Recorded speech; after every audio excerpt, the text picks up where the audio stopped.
Je pa Mesec čas svoje vladavine začel zmagoslavno, saj od ponedeljka obvezno štempljanje v službi. S svojim zakonom je povozil ministra Matjaža Hana iz Socialnih demokratov. A niso bili tudi oni komunisti včas? In zakaj je hotel Han ustaviti štempljanje? Včasih pisana beseda, zapisana v nekem zakonu, še ne pomeni, da je življenjska in da je izvedljiva. In ravno zaradi tega je treba verjetno še enkrat premisliti in edina rešitev, ki jo jaz seveda vidim, jaz ne vem pa kaj so mogoče zelene koalicije se dogovorili, da bi hitro sprejeli en člen, zakon v Državnem zboru, da se zadeva predstavi. Če nekaj napišeš, ni nujno, da je tudi izvedljivo. Jaz to vem. Jaz sem enkrat scenarij napisal, naj bo v studiu 12 nagih devic. Pa so mi rekli, a si ti nor, kje už device našel to? No, s svojim predlogom je menda gospodarski minister posluhnil podjetnikom, ki so se zakonu upirali z vsemi 4. In kakšni so njihovi argumenti? Da ne omenjam, da zakon ne gre v duhu časa novih oblik dela, različnega upravljanja dela na domu in tako naprej. Nesprejemljivo in z našega vidika enostavno nezmožno za izvajanje. Torej pravijo, da za tiste, ki delajo doma ali na terenu, pač ne more do minute natančno vedeti, kdaj so začeli delati, kdaj so nehali delati in koliko časa so bili na malci. Zdaj, po moje bo mogel kdo preč diplomatske konje, pa ZDA prost za tiste vohunske satelite. Ker to nimajo. In če so Američani točno vedeli, kdaj je šel Osama bin Laden srat, bojo prišli tudi k nam. Prav pa bojo lahko delodajalci videli, a je šla njihova računovodkinja, ki dela od doma na pilates, ali pa kot normalno na računalniku pasjanso igra. To se vidi prek satelita. Zato so tudi v Gibanju Svoboda podprli zakon Luke Mesca. Zdaj, jaz bi rad, da mi še nekdo malo razloži podrobnosti.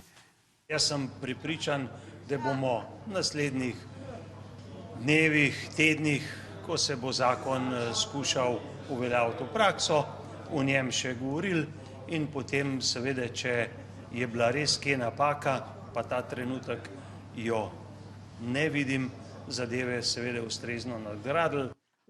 Napake ne vidim, vlada dela dobro. A vidite, temu se reče brezkompromisni optimizem. Predlagatelj Vlada dela dobro. Predlagatelj štempljanja je bil vsem malo bolj previden. Kako se bo torej zadeve lotil Luka Mesec sam? Odprli bomo mail z naslovom evidence.mddsz@gov.si, na katerega bodo lahko vsi, tako zaposleni kot podjetja, ki bodo naleteli na kakršnekoli težave pri izvajanju tega zakona, nam v naslednjih 3 mesecih sporočili svoje komentarje, opažanja, predloge. Te maile bi rad bral. Te maile bi rad bral. Po moje tam z teh mailov lahko naredili slovar kletvic. Luka Mesec ima nov mail, na katerega mu lahko pišete o evidentiranju delovnega časa.